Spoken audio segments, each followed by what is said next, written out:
What are you at, everybody, and welcome back to Reality NSFW and our coverage of Big Brother Canada Season 9. We're here right after the Eviction episode on Week 7. I'm Zack Hacker, and I'm joined once again by Peter Brown. Peter, how are you doing? I'm doing great, man. I'm happy to be back. I feel like our schedules were kind of not compatible there for a little bit, but finally here we are, Week 7, ready to break it all down again. Yeah, life got in the way. There's been so much going on. This house has been even more chaotic than it was last time we talked. This week, certainly no exception. I was loving how much Arissa was having to dance up on the stage. They're like, this could flip. We'll just see. Like, just keep watching. Yeah. It was normally, like, I feel like if you've seen enough Big Brother, you know that the show will always encourage the possibility of a flip. And I would say 95% of the time, this encouragement is disingenuous because it generally does not happen. But this week, it did. An extremely rare event in Big Brother world, and I'm very excited to talk about it. Yeah, maybe that's why that stood out to me so much. She was genuinely just telling the truth. I'm used to the hosts of these shows lying to me and trying to see that something crazy might happen, and it never does. But it did. So we haven't talked in a while. Whose game are you impressed with at this point? We're getting down to the home stretch. Yeah, it's it was interesting that I think it was maybe the previous episode. They were all sitting around the table being like, "Did you expect the last 7 to be this?" And I'm like, they were all like, "No, I didn't." I was like, "Neither did I." Yep. I don't know that anyone did. Honestly, you got to say Kiefer. I think he's the most well-rounded player in that house, the most dangerous player in that house, clearly, with what he was able to accomplish this week, being completely dead to rights, 1 foot out the door. Yeah, like this. Look, it takes a lot to genuinely impress me in Big Brother, and like Kiefer this week, that's genuinely impressed me. So I gotta say, like, how can you not pick that guy to win with what we've seen him be capable of up until this point? Yeah, I mean, if Jed and Ty and Beth are worried that he's a big threat to win, guess what? Your moves just made him a bigger threat to win. Nice work. Yeah, he has a great he has the best argument bar none to get if he's in a position final 2, which nobody in that house should let him get there. They've made a huge mistake in letting him survive this week. He has the best argument. I mean, look, he formed an alliance, this huge alliance. Essentially, they turned on him. They voted to evict him. The 3 people who are our closest allies voted to evict him in week 3. He comes back, says, "You know what? Hey, it's cool. I still want to work with you." Mm-hmm. He looked like a fool, in my opinion, at the time to do that, but it worked out for him. The loyalty paid off. Clicked into them. Okay, he's the most dangerous player. We have an opportunity. Let's get rid of him. They nominated him, and he used conversation to get himself out of trouble. To me, just those 2 things alone, let alone his competition wins, his ability, how much the jury's probably going to favor him. I mean, my God, it's been a long time since we've seen such a clear jury threat in the game. Yeah. And that has been allowed to go through. I mean, hats off to him, but really, really questionable move for Jed and Ty specifically. Yeah, I agree. Kiefer's so interesting because, if you start putting together his resume and omitting a lot of things, it's quite there's so much bumbling along the way that, like, I keep forgetting, like, oh no, he has a very good case to make for himself. He's just made so many mistakes and been so goofy along the way of what he's deciding, and he's kind of been like the little brother to Jed and Ty this whole time, and that has been a little difficult to watch. Of like, what is his motivation here? Does he just want to be friends with them? Is he playing a game? I'm not quite sure where he's coming from. And the talking to the camera of "I'm the Grim Kiefer, I'm the greatest legend that's ever played the game." Like, it's working for him, but it's weird. It is. Look, I really liked Kiefer in the beginning of the season. Yeah. I feel like his character has become quite insufferable. However, he's still a great character, though, regardless of whether you like him or you've grown to dislike him, which I feel like is the case for a lot of people. Doesn't matter, because he's a great Big Brother house guest. And a lot of people will interpret that as saying a great Big Brother player, which I would think that he also is too if you look at where he's been successful, although I do agree it's been a bumpy road along the way. But Big Brother house guest to me means, dynamic personality. You're featured on the show. You're giving good content, even if that content is delusional and sometimes cringeworthy. It doesn't matter. You're entered. Part of being a good Big Brother house guest is providing entertainment for the show. Kiefer is number 2 in the diary room count for this season. Just behind Victoria. Obviously, she was the star of the show. He's probably going to end up surpassing her if he gets to the end. So it really could end up being Kiefer's season in many ways. He's been messy. He's been unconventional. He's been all over the place. I did not like that he was basically crying and whining and thinking about quitting. I never like when people think about quitting and walk into the door when it looks like they're done. But you know what? Someone got in his ear, or he got in his own head, and he made it happen. So that's more than I did. And that's more than basically everyone is able to do. So for that alone, I'm like, he's got my vote. Yeah, I mean, he's got heat. I will take him any day over Tina in the house as a character. I think Tina maybe had better reads, was potentially a more conventional, good social strategy game player, sure. But she was not good television. She seems very lovely. I'd love to have a beer with her or something, but didn't pop. Kiefer does. So, as a TV watcher, I'm happy about it. And this episode does open up with, will Kiefer save himself? Arista saying, and the announcer saying, will the Haida hero save himself?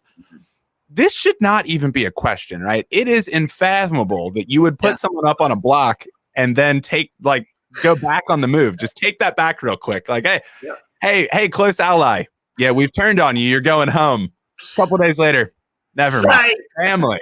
Yeah, no. That shouldn't be possible, right? That's a terrible move.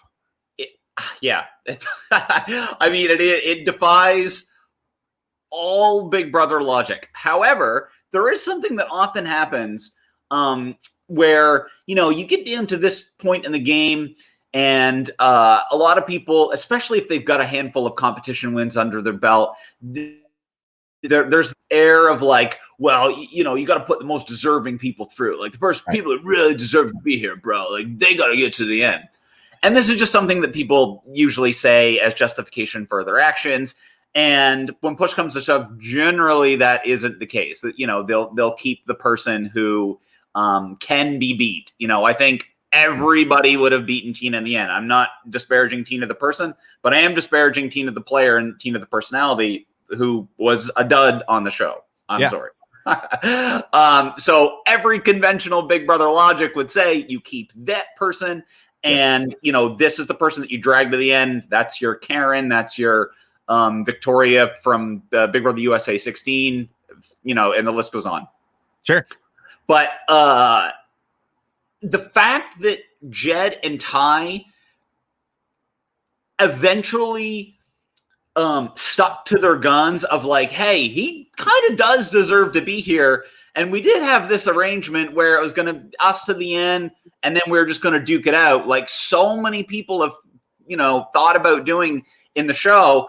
And the fact that they, whether they were convinced to do it or whether they came to the conclusion on their own or whether it was halfway in between either or the other, the fact that it did happen, maybe that's a shift in the way that Big Brother works. Who knows? Maybe the more, quote, deserving a person is, the more likely they are to fight for their game in the end. This thing about dragging, undeserving players to the end just because they're an all but guaranteed victory. Maybe that goes away. Maybe that's better for the show. You could argue maybe that getting rid of a Tina, you get rid of the obvious GOAT. And so if that person's not there, then that allure, that temptation to keep that person in the game in favor of somebody who's a genuine competitor might go away. So in a weird way, we might have seen a slight, bump in the, philosophy for Big Brother going in a better direction, because Kiefer is better for the show. He's better for the game.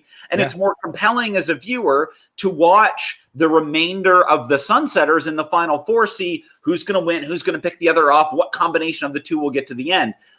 that's a better narrative ending to the show than, okay, one of these two people are going to win and it's going to be over this third person who is useless. Because we've seen that before. It's boring. Oh yeah. I'm right there with you, actually. Who saw this coming? Jed and Ty, the next evolution of the game. When we look back at the Big Brother Canada history books, this will be a moment where they're going to be remembered for their strategy. Right. That is quite possible. No, I hear you. I mean, that's the way Survivor's gone in recent years. That, it used to be find someone deeply unlikable and drag them to the end. It has gone away because everyone has started noticing, hey, that person is taking my spot in the end. I got to act them. Exactly. Let's have some deserving people square off. Yeah. Yep. I mean, that's better television. I agree. But oh my, the way, I mean, much like Kiefer, he's getting to the right spot for all the wrong reasons, I think. Right. And I think they are too. But that's just the way the season's going. It's been a blast. Yeah. So we open up, we see Tina and Kiefer on the block again. Tina is talking about what an emotional week this is going to be because she loves Kiefer. She is so sad that Kiefer is going to be targeted here. Did these emotions play any impact? Did Tina feel bad campaigning against Kiefer, or was she just incapable of campaigning? Because she didn't do anything on the feeds. She was doing like 5-minute conversations. That was about it. Yeah, I just think her aptitude for she seems like a very lovely, fun person. Obviously, they like her. You're not going to get as far as she did. Yeah, being unlikable. Okay, sure. And one of the, just being likable is a skill in Big Brother. Like, being a good housemate, a roommate, whatever. That's part of what gets people through. But yeah, you saw a little bit of it on the show with her trying to make an argument, but her trying to say like, hey, it's a game. I will go against Tara, my best friend, for several weeks. It's never going to play as authentic. It's never going to land as a genuine possibility.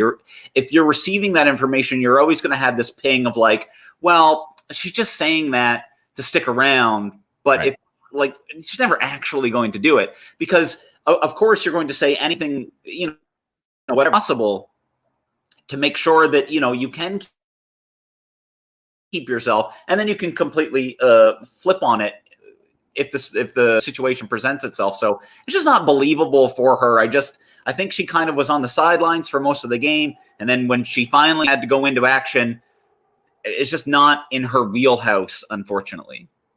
Yeah, everyone was so high on her at the start of the season. And I think, there's been this narrative of how to play Big Brother, which is get yourself in good really early, then go to sleep for the middle part of the game, and then come out, make a couple big flashy moves at the end, you win. I don't think it works anymore. I certainly don't think it worked this season because it was way too back and forth. I think that she got herself in a good spot, but then by going to sleep and hanging out with Tara, she was out of sight, out of mind, and she was in no one's plans anymore. Especially the way these alliances fragmented so small. I think that might work in a really large alliance like we saw in Big Brother US 22. But I don't see that happening in a season like this where there's a bunch of 3s and 2s paired off throughout the house. Yeah. You can't just dip out like that and then expect to come back and have any authenticity to saying I've got your back because you literally haven't for weeks on end. That's the thing. You have to be in the mix. I mean, there is the, people often will refer to that type of player as a floater, which is inaccurate. A floater is someone who floats to the power every week. So if there's a new HOH every week, suddenly that HOH, regardless of who it is, has a new best friend every week. That was the original terminology of floater. Yeah. What the actual phrase is coaster. So Tina was coasting through the game. She wasn't active. She wasn't engaged in the main mix. Her strategy of remaining kind of likable and on the sidelines is not a terrible one. But in order to be successful with that, you need to have the ability to really turn it on when you need to. And she just didn't, and it's, anyone can win an A/B competition. Anyone can win a rolling a ball through the right hole competition. Anyone can always theoretically win, but generally Big Brother Canada competitions are going to be skewed a little bit more physical.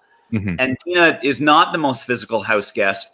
So you're risking so much by alienating yourself and kind of trying to do the like, road move of like, you change lanes out of the turning lane to get far ahead and then try to sneak back in to try to get to your exit. That's kind of what people do in Tina's position. And unless you're the savviest driver / player, it's too much of a risk. However, I don't know what she could have done more, to be honest. Like, I don't know. I don't mean to continue to like kind of knock Tina down, but like someone in her position with her skill set, I didn't see where she could have really got in a better way. Like, I don't know what much of a better outcome would have been for her as opposed to just someone who's going to get picked off.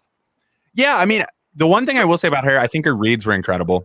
She seemed to almost every time she knew exactly where people were, where their head was at, what was about to happen before it happened.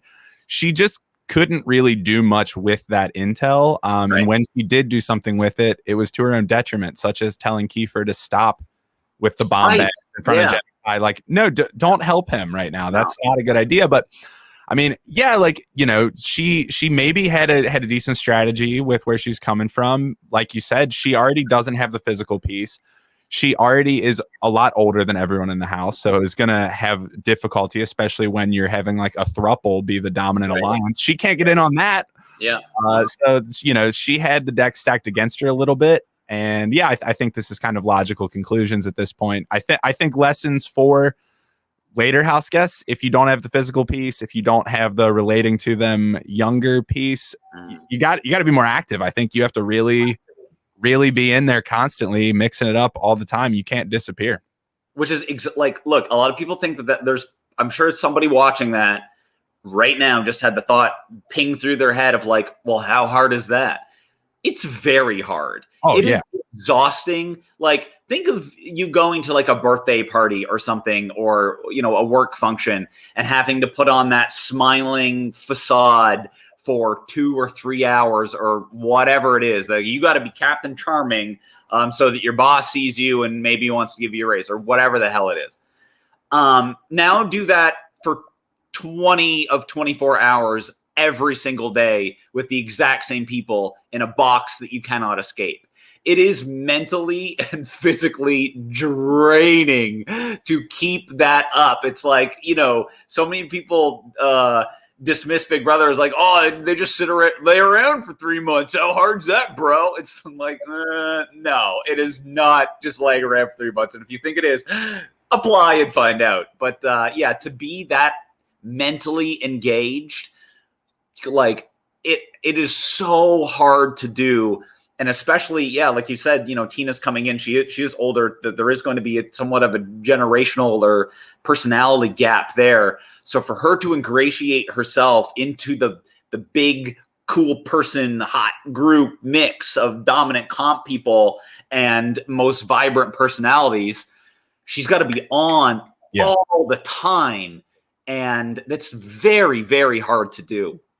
Yeah, I mean, it's definitely asking a lot. No, you're spot on. Of all the reality TV shows, Big Brother's the one I would not do. If they called me, we got a spot. No, I'm good. That sounds absolutely awful. And with the live feed scrutiny, no, thank you. That is all just exhausting mentally. I can't even think about that. No. We do see some really fun stuff that isn't game related this week. I don't know if fun was the apt word there, but we get this really, really beautiful conversation between Ty and Bray talking about the importance of representation. I was so glad this made the edit. I saw there's a much longer clip of this from the feeds. If anyone wants to check that out, it's all over Twitter. But this was a pretty lengthy conversation they had about systemic racism, about George Floyd and Black Lives Matter and generational trauma. And this was so cool because that has been such a big part of this season, but to have the house guests actually articulating this about why it's important that this cast was so diverse, this was beautiful. I'm so glad this made the edit, even in such a hectic week. So just kudos to the editors for being able to fit this in while still explaining the story of what went on with Kiefer in this flip. Because, man, they had a full desk this week. I always love those little tangent moments in the episodes, and in fact I wish there were more of them, really. 100%. Because I always say, Big Brother is supposed to reflect the world in which it's being played. So if Big Brother's kind of like a time capsule in a way. You go back to like 2005, and you get a vibe for what they're wearing and their expressions, and like kind of get a sense of what's going on in the world, because you've got, okay, they're promoting this movie and that's the challenge that they're doing that week, or like this celebrity pops up, whatever. Yeah. In this Big Brother Canada 9, the world that Big Brother is reflecting is a very chaotic and tumultuous one, that is, you have to be very delicate about in so many ways. And you're right, it was a beautiful conversation between the two of them. They were completely spot on. Big Brother Canada has always done a great job from minute one of having a dynamic range of people appear on their show. They've always, went way above and beyond. This season, especially with everything that's going on in the world, obviously it's very important to have the show to some degree reflect that. This was, there have been other smaller moments and stuff before, but yeah, especially now we're towards the tail end. It was nice to just have that as a kind of refresher to the audience that it's still very important to them in their heads. There's still craziness going on in the world. They've been locked away now for including sequester for 10 weeks almost. And so, it's always going to be important. And I always like seeing important conversations that are reflective of the world happen in the show, because 10 years from now, when you go back and watch, like, oh yeah, like, my God, like, think of where we were then and how far we've come now and the changes and yada, yada, yada. It's like, that's what the show really is supposed to be about. Yeah, I mean, it's the reality of reality TV, and it's one of the reasons I have such a love-hate relationship with how advanced strategy has become on Big Brother and on Survivor and on The Challenge. What I got into these shows for and what I started loving about them was these moments. Yeah. Because they can get together and play a game that is really compelling, but there's this realness to it, and there's this. I mean, it's incredible just to hear them articulate their points of view. I know we need to fit in all the strategy because they are playing a game for a lot of money, and that's what people love. But I love that we're still getting these moments even now, like 20 years into North American Big Brother format. This is still happening. And I think Big Brother Canada does it so much better than Big Brother US, and Big Brother Canada has to fit in all this goofy sponsor stuff too. Yeah, exactly. Yeah. So But it's always been true though that the personal connections inform the strategic decisions, which give weight to the competition outcomes. That has always been true, and it is in that order of importance. I feel like, especially in Big Brother USA, but Canada is not immune from this failing or whatever as well, because sometimes I feel like the competition gets prominent importance followed by the excessive strategy, and then you can only find these little bits of humanity along the way. And I don't like that inversion of the show, because Big Brother has always been the same. Like the strategy might shift here and there, and the casts might be a little different all the time. But fundamentally, you put a bunch of strangers in a house, and like the general sentiment of most seasons are going to be variants of the same thing within a certain measure. But that's what's compelling is you have these ordinary people in an extraordinary environment, and we've stopped focusing on the ordinary, everyday people relating their experiences to the camera and then having to play a game and then having to play this weird competition and how it all fits in. It's now like, here's the competition and here's the conversation that led to it. And also they did a funny thing where they cried. Like, either balance it more or like find a way to make the people are watching for the people. Not like, look, they put a lot of money into those competitions and they're beautiful and they're so much fun to play and they're great. But man, they spend a lot of the episode time on these competitions. Like, you'll get 3 commercial breaks of competitions of people moving a block either to the left or to the right. And it's like, we don't need that as a television show. Give us people being people, and then that creates excitement for the things that they're supposed to be doing. Yeah. No, I mean, I love that breakdown that it starts with the relationships, then it goes to strategy, and then it goes to the way the competition shakes out. I think, my notes to the editors or to the producers would just be start the storyboard at the beginning, not at the end. I think they're starting with what result they know they got, and then they're working their way back of how do we tell that story. And I think we need to start with where did this week begin? Where are these relationships? And then let's weave it as we go, because I think that would, I think you said it perfectly that it goes in that order. And I think we're getting it told to us in reverse order by the super hyped announcer who I love. He's great. He's awesome. Like I'm not,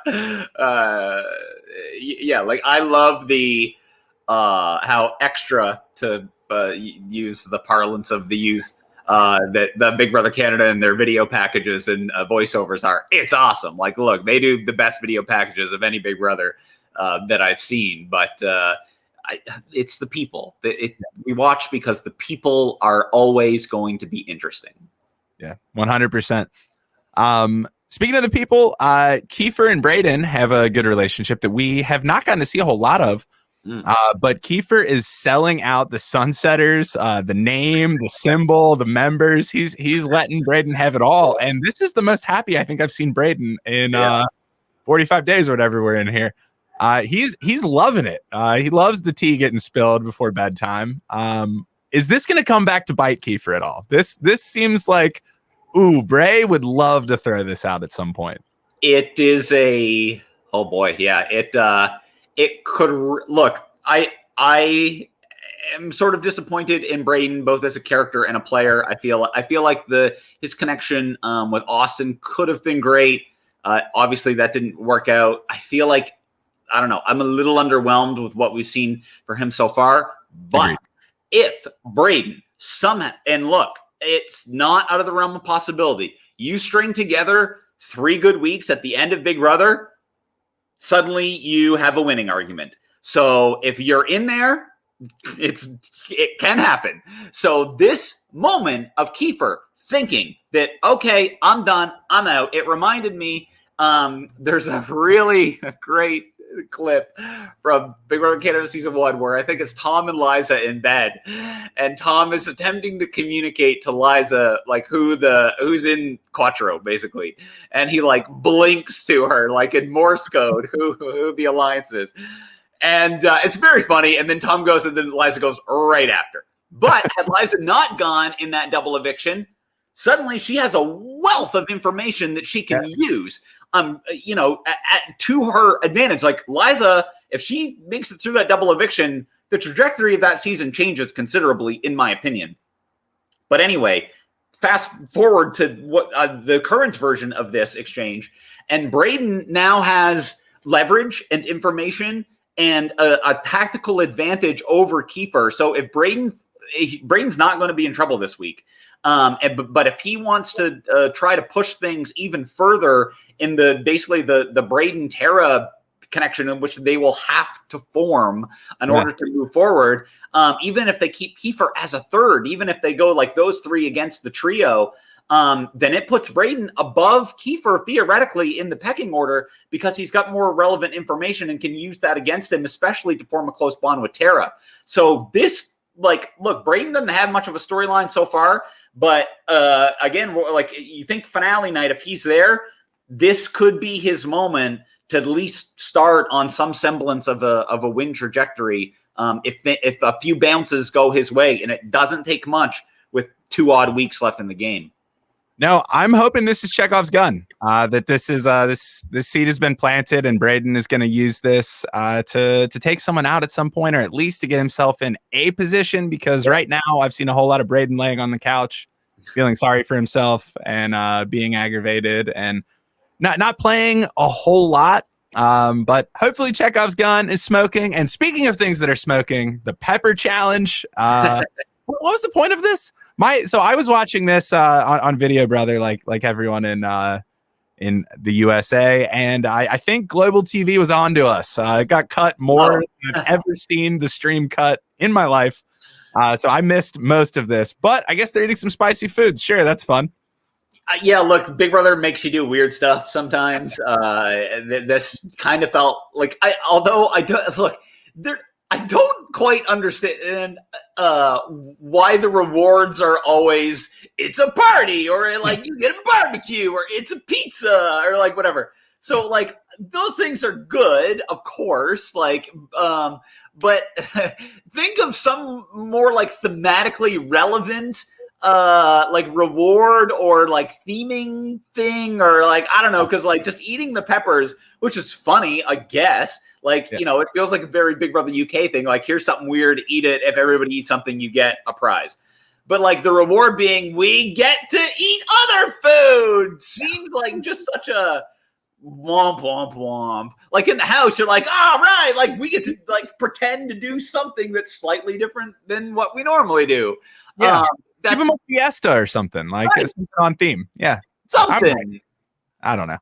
But yeah, I'm not a fan of really spicy peppers. When I was like 12 years old, my dad pulled a prank on me and removed all the bell peppers from like the fajitas for dinner with habaneros, and I took a big old bite, and I was in tears and chugging milk at the family party. So, bad memories. So no. Thanks for the trauma, Big Brother Canada. I hated that segment. I'm glad the feed's me. Thank you. But yeah, so we cut back into the game and we see a little bit of Tina and Kiefer's pitches, and Tina doesn't really say a whole lot, but Kiefer starts saying that to Jed, he's saying keeping me is actually the big move. You might think getting rid of me is a big move, but keeping me is even bigger.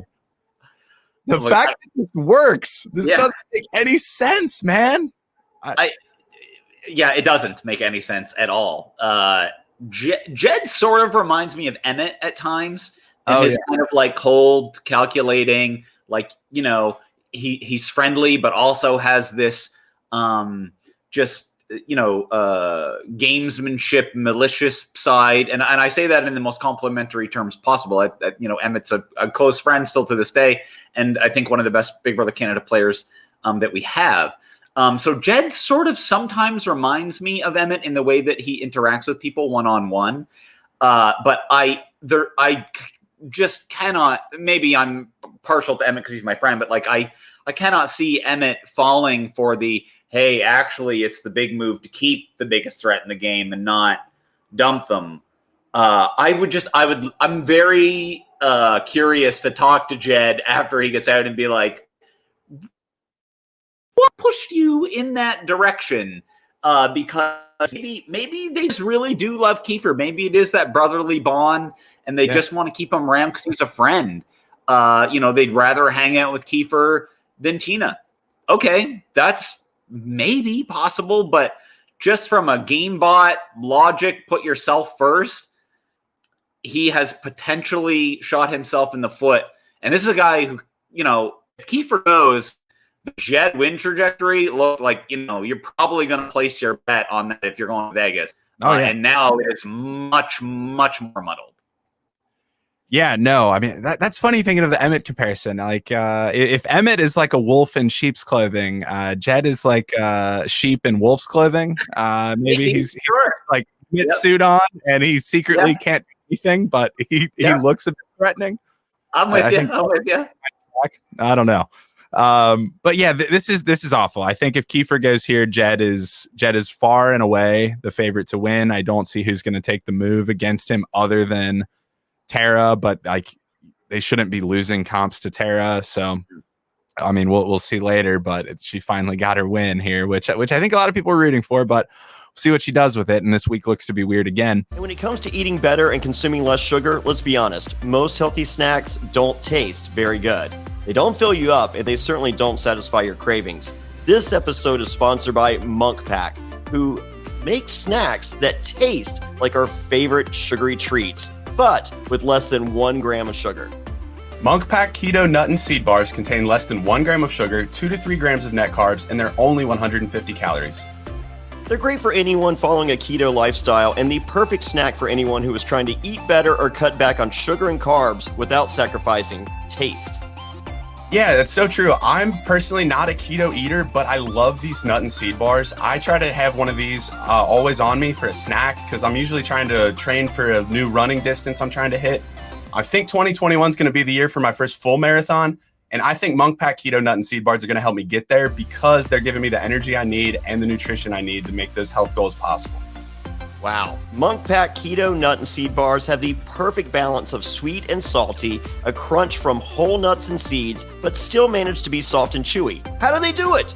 They come in delicious flavors like sea salt dark chocolate, pecan almond, and my favorite, no contest, love these so much. Game changers, if you will, the peanut butter dark chocolate. So good. They're perfect for a quick snack to satisfy your sweet tooth without any guilt. Enjoy Monk Pack Keto Nut and Seed Bars as a quick breakfast while running errands or after a workout. In addition to being keto friendly, these bars are gluten-free, plant-based, and non-GMO. So with no soy, trans fat, sugar alcohols, or artificial flavors. They really taste incredible, and you can't beat the low sugar nutrition or taste they provide. And by shopping online, you can avoid another trip to the grocery store by getting Monk Pack delivered right to your door. Try it for yourself and see. And we have a special deal for our listeners. Get 20% off your first purchase of any Monk Pack product by visiting monkpack.com and entering promo code SURVIVOR at checkout. And Monk Pack is so confident in their product, it's backed by a 100% satisfaction guarantee. So if you don't like it for any reason, they'll exchange the product or refund your money, whichever you prefer. So to get started, just go to monkpack.com, that's monkpack.com, and select any product, and then use promo code SURVIVOR, they love it when we do that, at checkout to save 20% off your purchase. Monk Pack, delicious, nutritious foods you can count on, and we thank them for sponsoring the Reality NSFW podcast. Are you ready to enter the wild again? There's a chance no one has seen your balls in a few months. Don't ruin your first post-quarantine date with a ball fro. Would you show up to your first day of school without a haircut? Manscaped is here to provide you with the best tools for your grooming experience. Johnny, how's your grooming been lately? Oh man, I am sleek, aerodynamic. I'm like that new Tesla. I mean, I got a bunch of 5Ks coming up. I got a bunch of half marathons coming up. Oh man, I'm gonna run so fast. There's no friction between Johnny Fairplay, little Johnny Fairplay, and home sweet home. Oh, that's good news because Manscaped is here to help everyone else get on that level with their Lawnmower 3.0 trimmer. It's the best hygiene tool for the modern man. Because of their ceramic blade and advanced skin-safe technology, your snags will be reduced while preparing yourself for post-quarantine life. Manscaped is forever changing the grooming game with their Perfect Package 3.0 Essentials Kit. The Perfect Package 3.0 comes with the new and improved Lawnmower 3.0, waterproof cordless body trimmer, performance boxer briefs, and a travel bag for you to use when you're done quarantining. The Perfect Package 3.0 also comes with the Manscaped Crop Preserver Ball Deodorant and Crop Reviver Ball Toner. Now, the Crop Preserver is an anti-chafing ball deodorant, which ensures that your afternoon stroll doesn't end with your balls sticking to your leg. They call that bat winging. You can eliminate that with a little manscaping, courtesy of the Crop Preserver. But the Crop Reviver is a spray-on toner for your balls. It's made with the soothing aloe and witch hazel extracts that give your balls a boost. Now, subscribers to the Peak Hygiene Plan get a new replacement blade refill for your Lawnmower 3.0 trimmer delivered to your door every 3 months. Don't be using no old razor. Come on. And making sure your trimmer stays fresh and clean. The light is at the end of the tunnel, fellas. Treat yourself for making it through quarantine with the Perfect Package 3.0. Get 20% off and free shipping with the code SURVIVOR at manscaped.com. That's 20% off with free shipping at manscaped.com. Use promo code SURVIVOR. They love it when we do that. And your first date will thank you. But we see some inner dynamics going on between the isosceles triangle, the sauce, between Jed, Ty, and Beth. And we start seeing what are these relationships like? How do they want this to play out? And we start to see Beth getting a little salty that Ty and Jed are forming this close bond. I mean, if you notice, all the conversations that we get in the episode of Kiefer campaigning to stay are with Jed and Ty. Beth is almost never there. This has got to be terrible for Beth's game that they kept Kiefer, right? Very bad. And she's aware of it too, and has been for some time now. That she's like, I think Beth is a pretty good Big Brother player, generally speaking. And I definitely agree that she, in the correct position, would be cutthroat enough to put herself first, which is, again, something very hard to do. I like Beth as a player, and I understand her frustration that she is going to feel like the optics are that she is the third in this saucy trio. Simply just because she's a girl, and the other, even though she's won stuff, the other guys have won stuff too. And it's just this weird thing of like, oh, well, the guys carry the girls, which is stupid. Yes. Beth is a bit better Big Brother player than both Jed and Ty. I don't think that any reasonable person would argue against that. But Beth now, this frustration is definitely getting to her. And it's actually good of Jed and Ty to sort of go into business for themselves because it helps their arguments at the end. And so Beth maybe didn't have the best reaction to this. Like maybe you bite your tongue on that a little bit because now you've expressed to at least one person in your alliance, your frustration with them going into business for themselves. And that's probably not a great thing. Kiefer is obviously closer to Jed and Ty than he is to Beth. Beth is really only close to the guys, although she does have that maybe sort of back pocket Tara option. But yeah, it's not Kiefer staying significantly hurts Beth's chances of winning too.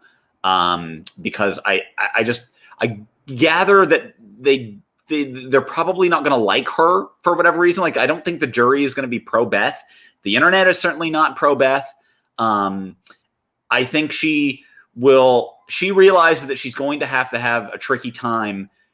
She'll have a tricky time making her argument if she's in the position to, and that's going to be frustrating. And that frustration might end up being her undoing, unfortunately. Yeah, we're starting to see some of that boil over. And unfortunately for Beth, I can only imagine how difficult it is in the house if you don't have a person you can confide in and talk through your emotions and thoughts. And Beth's person is Jed, and when all of her frustrations are about Jed, you get these blow-ups. I mean, we saw also Tara starts to get in her head, and Beth is realizing I'm not going to get any credit for anything last night, and she goes and immediately gives all of that information to Jed, that's not good because Jed is becoming aware of this as a potential problem, and we see Kiefer and Ty talking, and they both are in agreement that Beth will cut Jed. So this is becoming public knowledge that Beth is considering going into business for herself. Yeah. Which is not good when you've got these three boys now seemingly in a long haul. I can't imagine a scenario where Jed and Ty go after Kiefer before Final Four now after this, but they every week. So who knows what's going to happen. And Kiefer, I don't believe a single word Kiefer says about what his plans are. So because to one person, he's never going after Jed and Ty, and then to another, he's ready to take a move at the triangle. So who knows what Kiefer would do if he had any power. But Beth is going to have to do something. And I'm glad she's aware of it. Much like you, I think Beth is playing a good game. I think she's been really entertaining. I like the way she's been able to juggle these different relationships that are really unconventional, and she's gotten herself in a really ironclad spot in the house. I don't see who's going to target her unless she makes herself a target. She's just going to need something because, like you said, women are not given as much credit in the end game, and she's going to be seen as carried by, the two huge dudes who do look like huge threats. So I guess you can kind of see she's hiding behind them, but that's just optics. That's not been what's going on. As she said herself, I sit up here with you guys and explain why you need to make the move and how it's going to happen. You do it and get all the credit. So that's really frustrating. And I can identify with that to a certain degree where you're sort of tutoring people on, Big Brother 101. And then they're like, oh yeah, that does make sense. And they do exactly that. And, they look like they're a genius and you look like you're an idiot. Look, I make myself look like an idiot enough. I don't, and Beth as well at times, but her best case scenario, I think, is to be in the Final Four with some combination of, Tara for sure, Kiefer and Braden is probably Beth's ideal Final Four, which is going to be that means that the two big boys have got to go in real quick succession. It's going to be real hard. Even if one of the Jed or Ty replaces either Tara or Braden, preferably Braden for just thinking about Beth and her opportunity to get to the end is probably going to be best for her. But with the way things shook out this week, and then especially with the Tara HOH. Well, Tara HOH actually works in her favor, but it's I don't know. I had completely lost interest in this show last week after Victoria and Rohan left. I was like, it's done. It's dead. The two best characters are gone. The season is finished. Nothing interesting is going to happen. And then this week, I'm like, well, we've got some scenarios again. Yeah. Oh, I can't wait to see how this is going to shake out. Although I think Arissa sprung some bad news on us. We'll get into the secret double eviction. I don't love that, but so we're at the point here where Jed and Ty go back on their decision, and they go and tell Kiefer, never mind your family, we don't want you to go home. And it's happy tears this time. More tears have never been shed in the Big Brother Canada household. And I said last night, I'm a sympathetic crier. I hate when this happens, when I have to podcast later. I have to look away from the screen, or I'm going to start just from watching them. It's terrible. But Kiefer pulled it off. This is amazing. I don't know how much this is his doing, how much this is the dithering and waffling of the triangle, but it has happened. Grim Kiefer is here. And Beth should be pissed, and Beth should be trying to make a move. This is my biggest takeaway here. This is not good for her, but I think I actually like him staying for Jed. I don't like that Jed did the move of putting him on the block and taking him down, but I think that he still remains a shield for Jed. He still remains a number for Jed, and he has shown an ability to win comps. So I think it's not the end of the world for him, but certainly if I was Beth, I would have been trying to make moves to still get Kiefer out here. Right. But we get to the vote. I thought the speeches were pretty standard. Nothing. There was no raps. There was no goofiness. I just kept it real. Okay. And all but Tara vote to evict Tina. All right. Well, I don't know who Ty voted to evict, because he didn't give a name. Jeff Probst would have never put up with that. Like, look, not insult Arissa, who I love more than anything, but like what he did. Like, look, I love the hand gestures. Alec and I basically invented hand gestures for Big Brother Canada, but like he didn't even give any version of Tina's name whatsoever. I can't. It's like blue something. Right? Yeah, I don't know, but I was like, is she gonna let him get away with that? She let him get away with that. Like, I've seen episodes of Survivor where Jeff is like, I can't read this. Wrote it. Yeah, in Survivor Thailand, there's the Denver Diva vote, and Jeff's like, no, who did this? And calls out Clay on the spot. Fantastic. Yeah, that I was shocked Arissa let that go, because I have to think there's a large segment of the viewership who had no idea what was happening right there. Yeah, I was very confused too. Like you figure it out, it's like it's obvious what he's doing, but still, I was like, whoa, that doesn't really get a pass in Big Brother like ever. No, well, we get to the HOH comp after Tina goes out. Arissa kind of yada yada's the interview. That was not a very lengthy interview, but I don't think she was expecting Tina might give her a whole lot, so that's all good. We get to the audiobook quiz comp, and there's no jury segment tonight either, but like I said, there's a lot to pack in. I am interested to see what we're going to get of the jury house. But I was super glad we're going to find out who the HOH is during the episode. I love when that happens and we can come on here and break it down. So they have to answer these quiz questions about former house guests' responses, and kind of revealing some secrets. We find out LaToya was a cop all along. Haha. And so all of this gets revealed. And ultimately, Tara is the new HOH. A lot of people on the internet are going to be so happy. Are they? Yeah, well, people hate Tara, but they want Tara to be HOH because she'll take a shot. True. So, fair enough. That's a correct observation, I think. So, it's weird. Internet fans are very unusual to me. I can't wrap my head around it. We can love the individuals in the throuple, but we just want someone to take a shot at them. Yeah. So, well, I think what it is, like I compared it earlier. I said the throuple is essentially the third wheel. And for those who forget, the third wheel was Kelsey, Jared, and Raul.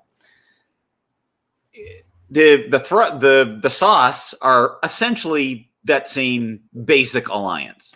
Yeah.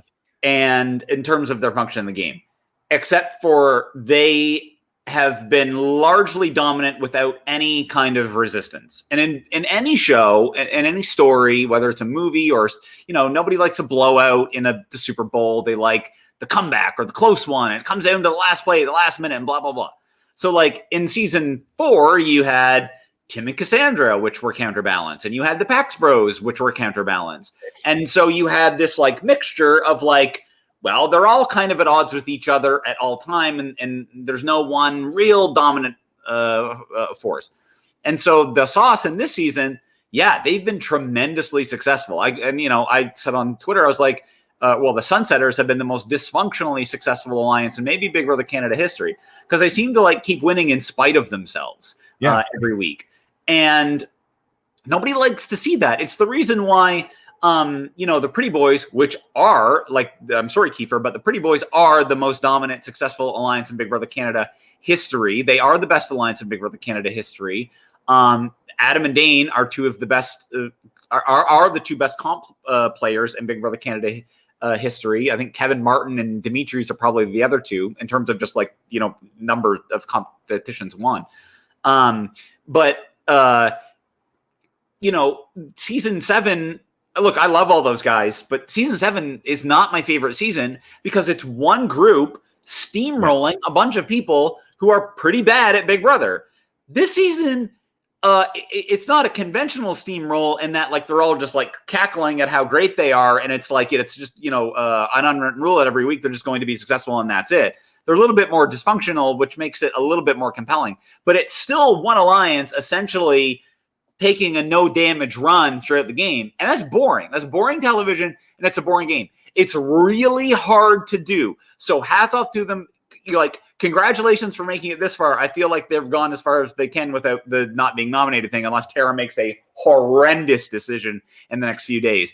But, really hard to do, but awful to watch as a Big Brother show because people like the balance and the shift and the, Tara was saying last week or whatever, like it's not a team game.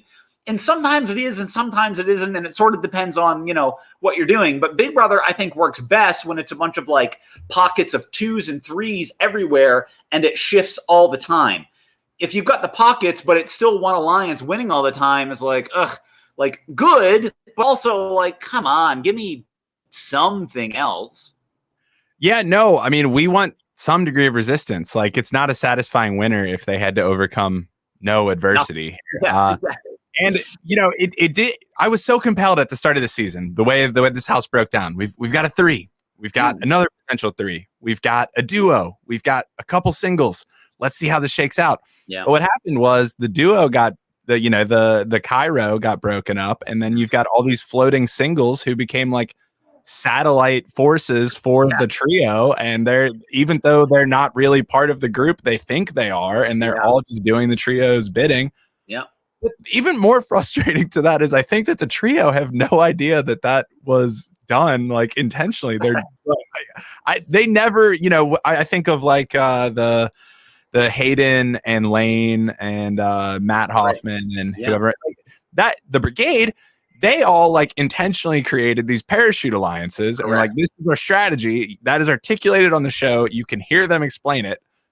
The triangle this season, absolutely not. I do not think they know why Kiefer is working for them. I don't think they have any idea why Victoria was doing what they wanted. They're just like, oh yeah, we're good. Yeah. Like there's no strategy to that. It was not intentional, and it's even more frustrating. They are like failing and bumbling upwards. Right. Good game despite themselves. Yeah. Which is, I guess, points for originality. I mean, I suppose that we haven't seen that before, but it's still, regardless of the way you get there, the outcome has still been the same, which I think is, why people are maybe pretty frustrated. Yeah, no, I mean, it's fascinating. I can laugh at it, certainly. So I'm done being frustrated with it. I'm ready to just laugh because the last couple of weeks have been, I want these people to pay for their mistakes. Right. There needs to be some punishment for playing so sloppily, and there isn't going to be. And I guess I'm okay with it. I can just laugh now. Yep. But I have maybe the most The morbid part of me hopes that this happens, but the fan of the show, I hope it doesn't happen. So here, let me lay out this scenario for you. Okay. Because I feel like we're getting to the Arissa twist part. Yes. So Tara has won HOH. Good for Tara. She will nominate 2 people. I assume that's going to be 2/3 of the sauce. And then the third one will be the backdoor option. Unless that third person wins veto and takes one of the 2 off, then I expect Kiefer would be the backdoor. In no scenario should Braden ever touch the block this week. And if he does, my God. Okay. Yeah. So let's assume that one of those 4 in the Sunsetters are gone. But then we've got 3 of them left. And it's probable that they win the second half of the double eviction. Yes. And it's then also very possible, as a measure of retribution, that Tara goes up and out. Yes. So if it's, let's say, Tara versus Jed or Beth or literally any of the 4 of them, I feel like the Sunsetter person will beat Tara, and then functionally Tara will have been evicted on her own HOH week. And I it's never going to happen again. So I kind of hope that it does. Just like always give me something new, morbid TV fan hopes that this happens, but my God, what absurd outcome. If we're talking about Tara being essentially the one evicted last week, next week when we do this show, then something has gone terribly wrong, but very funny. I mean, the way you lay that out, I almost don't see many other options of what will happen. Right? So, and that comp is definitely going to be not a crapshoot. It's going to be physical running. Something you got to climb a rope and do a puzzle, and then do a back spring into a pool of alligator. It's going to be something that is going to favor all of the people who are not Tara. And Tara, this is what you get for complaining all season that you can't do any of the competitions. Right?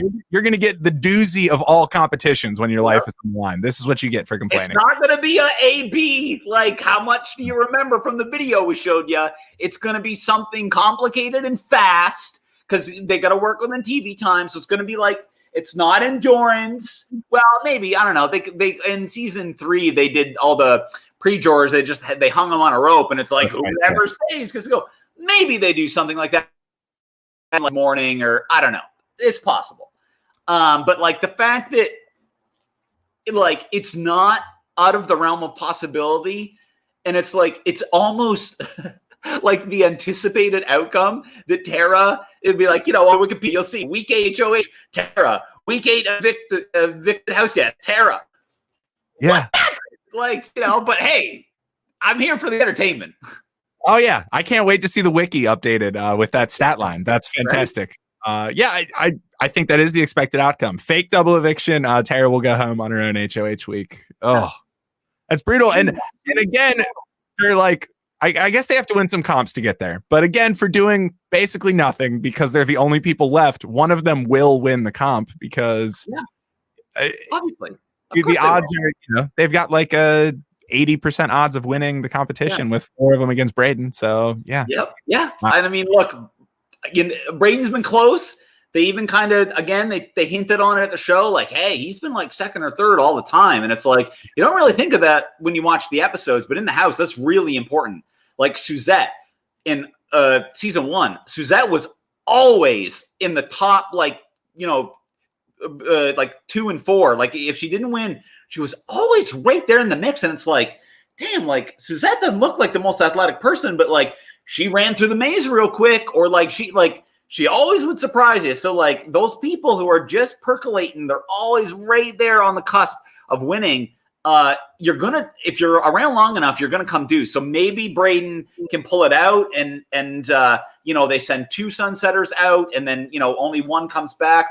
That's the best scenario for kind of the other side of the house, we'll say. Yeah. But I don't know. I got a weird feeling that we're gonna see Tara being evicted on her own HOH, which is it's gonna be one for the record books. Yeah. The only way for that not to happen, right, would be if Braden wins veto, right.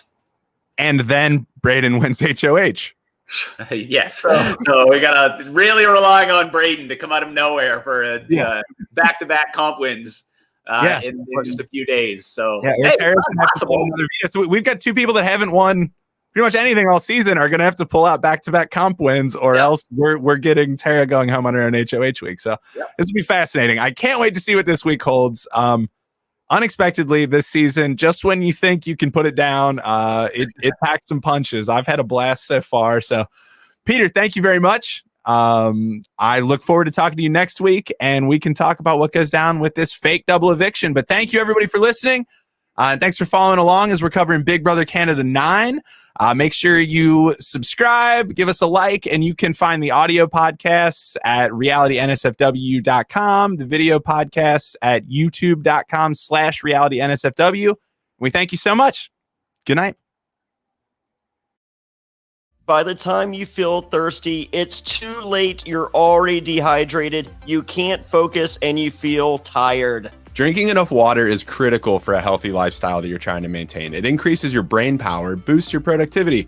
It can prevent headaches, and it'll increase your focus. Not only that, it improves your skin and mood, and it can help with your digestion and give you energy. Wow, it also prevents bad breath and can help you lose weight. But how much water should you drink each day? 10 cups? A gallon? The good news is that it doesn't have to be so complicated. That's why I start my day with Hydrant, because Hydrant helps you hydrate faster.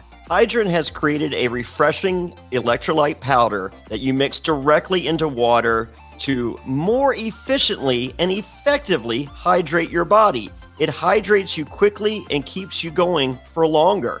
Each rapid hydration mix has the 4 essential electrolytes that your body needs: sodium, potassium, magnesium, and zinc, and it packs a punch to help your body hydrate fast and stay hydrated. If you're looking for that extra boost of energy, there's also Hydrant Plus Caffeine, which contains 100 milligrams of caffeine from green tea. Hydrant is backed by research. The formula was developed by an Oxford scientist. It also is loved by pro athletes, top performers, celebrities, and has thousands of 5-star reviews. It's made with real fruit juice powder. It's delicious and refreshing, and it comes in a variety of flavors, including iced tea lemonade and fruit punch. My favorite personally is the grapefruit. It's a classic, and I go back to it. It's delicious. Plus, this stuff is backed by a 100% satisfaction guarantee. If you don't love it, you can send it back for a full refund. You really need to try it for yourself to see what I'm talking about. It tastes incredible, and it works. Well, Hydrant starts at just $1 a packet for a 30-day supply, and you save even more with a monthly subscription. And it's so easy to get. We've got a special deal for our listeners to save 25% off your first order. We're not kidding here, folks. 25%. Go to drinkhydrant.com/survivor and enter our promo code SURVIVOR at checkout. That's drinkhydrant.com/survivor and enter promo code SURVIVOR for 25% off your first order. That's drinkhydrant.com/survivor. Enter promo code SURVIVOR to save 25%. And we thank them for sponsoring the podcast.